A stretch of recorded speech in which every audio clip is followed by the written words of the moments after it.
Once when I was sick and went to the doctor, and the doctor asked me what my profession was. And I told him that I was a pastor. And he responded, "Very good. We serve this in the same way.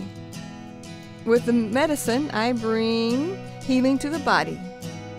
But sometimes I can't even do that. But you, as a pastor, through Jesus, bring healing to the soul."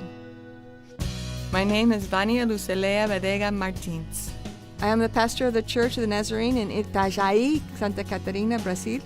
After we graduated, we got married.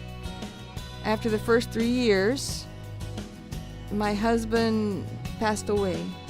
He was 34 years old at that time. He died after a third heart attack. That was the worst time of my life. It was a time of great sadness. For me, my life was over. I didn't know which way to turn. After his death, I returned to Rio de Janeiro. It was a very sad time because my children were very small. After 6 to 8 months, the Lord told me in His Word that He would bring comfort to my heart.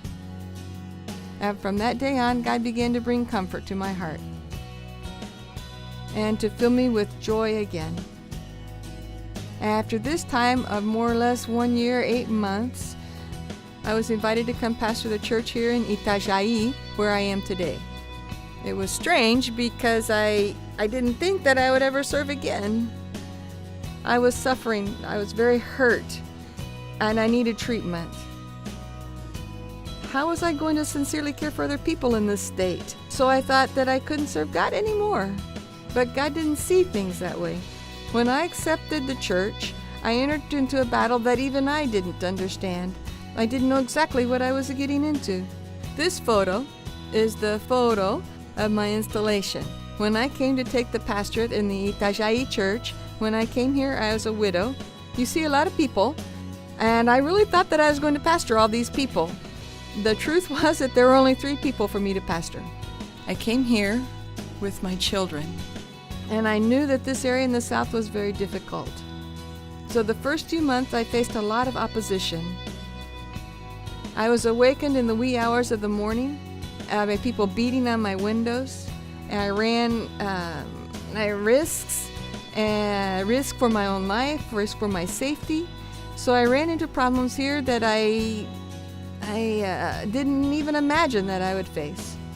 But when I came here to pastor, God told me that He was preparing a husband for me. And then it was here that Nelson proposed to me because he was very much in love with me.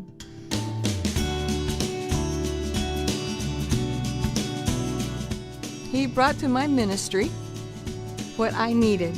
And things work well between the two of us. We live in great harmony. And He took away my pain.